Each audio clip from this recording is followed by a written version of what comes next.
Welcome to Tart Words. I'm your host, Linda Hengerer, and I'm a writer, a reader, and a baker.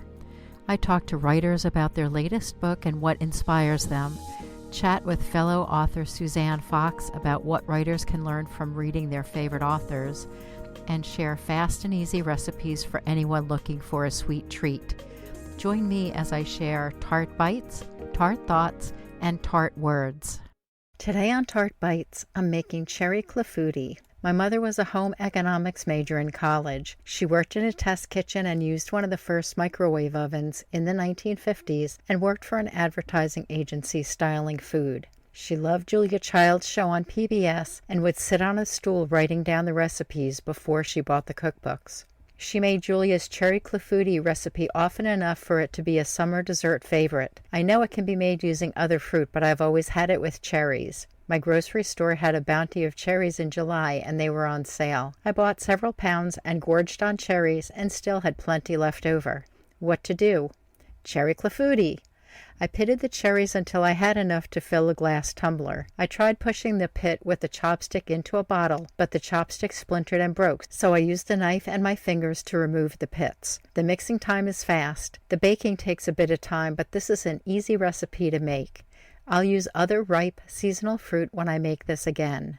Ingredients: 4 eggs, a half cup sugar, a half teaspoon of salt, 1 cup of milk, a tablespoon of vanilla extract, 2 tablespoons of kirsch liqueur, optional, 3/4 cups all-purpose flour, 2 tablespoons of melted butter, 2 cups of pitted cherries, halved, confectioner's or powdered sugar for dusting, whipped cream or ice cream, optional.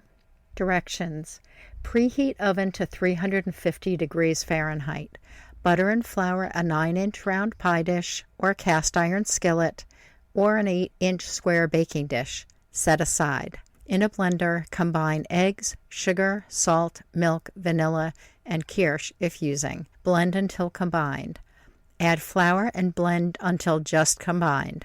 Add melted butter and pulse to incorporate into batter. If you don't want to use a blender, use a mixing bowl and a whisk to combine the ingredients in the same order as above. Pour batter into prepared dish and top with the cherries cut side up. Bake for 45 minutes or until custard is set and the edges are lightly browned.